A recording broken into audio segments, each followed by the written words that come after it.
అటవీ ప్రాంతానికి సమీపంలో ఉన్న ఓ చిన్న గ్రామంలో 10 సంవత్సరాల బాలుడు అర్జున్ తన నమ్మకమైన కుక్క బ్రూనోతో నివసించేవాడు. అర్జున్ బ్రూనోతో ఆడడం ఎంతో ఇష్టపడేవాడు. కాని అతను బ్రూనో ప్రేమను, నిబద్ధతను గమనించకపోవడం లేదు. ఒకరోజు అర్జున్ అటవిని అన్వేషించాలని నిర్ణయించుకున్నాడు. అతను బ్రూనోను ఇంట్లోనే ఉండమని చెప్పాడు. ఎందుకంటే అటవీ ప్రయాణం చాలా ప్రమాదకరంగా ఉంటుందని భావించాడు. అర్జున్ అటవిలో లోతుగా ప్రవేశించి ప్రకృతిని ఆస్వాదించేవాడు.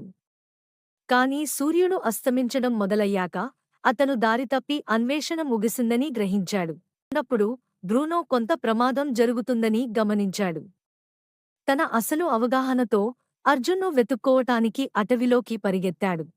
వృక్షం కింద భయంతో కూర్చున్న అర్జున్ బడిలో నుండి శబ్దం విని ఆగిపోయాడు.